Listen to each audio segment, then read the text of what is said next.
Groundandpound-TV, Marc Bergmann vor Ort zur Fight Week in Berlin. Und bei mir sitzt nun Stephen Kennedy, der als Ersatzgegner für Peter Sobotta herhalten muss, den verletzten Sergio Moraes ersetzen wird. Stephen, I just told the viewers you jumped in as a late replacement for Sergio Moraes against local hero Peter Sobotta, obviously. So arriving here in Berlin, in enemy territory, so to speak, how do you feel? What is your mindset going into this fight?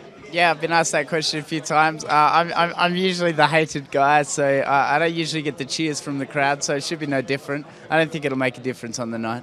So you're practically being used to getting booed and not getting the cheers. You jumped in at a very short notice. I believe it was 2 or 3 weeks.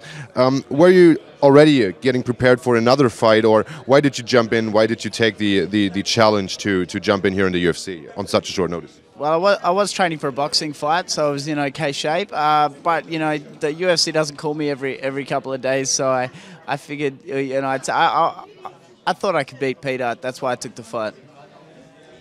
You thought you could beat Peter. How do you see you beating him? I mean, obviously he's a very good submission guy. You're good at striking and stuff like that. Obviously, like most of the English fighters.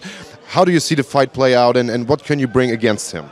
I think whoever's on top on the ground is going to win. So it's going to come down more to wrestling. I think my jiu-jitsu will cancel his jiu-jitsu. And on the feet, I think I can outpoint him. I think I'm not going to have any problem. I don't think he's going to finish me, and I don't think I'm going to finish him. I think it's going to come to the judges, and I'm going to do enough.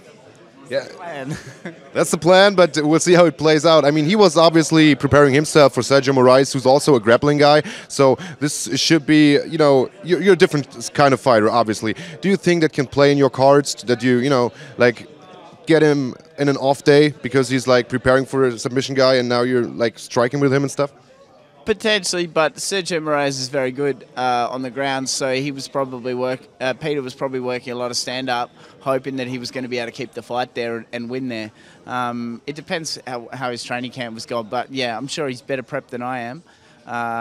But I don't think I bring a lot to the table that a lot of people haven't seen, so hopefully that plays in my favour. He was very inactive. He was out for almost a year with an ankle injury.